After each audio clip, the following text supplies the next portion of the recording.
ইতিমধ্যে অবগত হয়েছে যে গতকালকে আমার মা মারা গেছেন। আমার মনে হয় যে আজকে যেনারা এই জানাজায় এসছেন আমার মাকে ছিলেন না আমার মনে কেউ নাই। উনি পাটুলি পাড়ারই মেয়ে। আমরা যখন ছোটবেলায় আমরা যখন জ্ঞান হয়েছে তখনও দেখছি আমার মা চুলাতে, এবং মৃত্যুর আগ পর্যন্ত অসুস্থ হওয়ার আগ পর্যন্ত উনি কিন্তু চুলায় রান্নাঘরেই উঠেছিলেন। আমার বিশ্বাস যারা আমার বাড়িতে গিয়েছেন আমার মায়ের হাতের ডাল ভাত খান নাই এমন বলে কেউ নাই। আমার মা একজন প্রকৃত পক্ষে গৃহিণী ছিলেন আর কি। আজকে উনি মারা গেছেন। আজকে আমাদের এখানে যারা ভালোবাসার মানুষগুলো আছেন আপনাদের কাছে শুধু দোয়া চাই আমার মায়ের জন্য আর কি।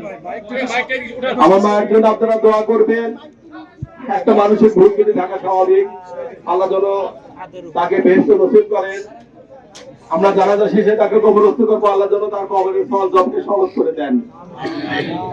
আর আমার ফোনটা ডাউন করো, ছেলে আছে রাফিদ এখানে আছে আর কি, আপনারা তাদের জন্য দোয়া করবেন, আমার পরিবারের জন্য দোয়া করবেন, আল্লাহ যেন আমাদেরকে হেফাজত করেন আর কি।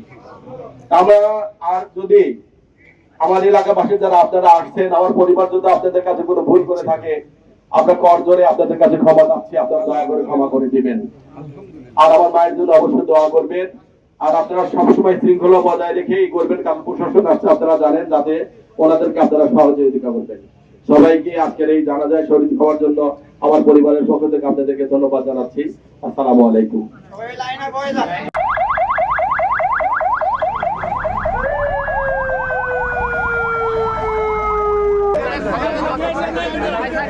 মাহমুদ কেটে দাঁড়াও, কেউ তো যায় না, কেটে দাঁড়াও।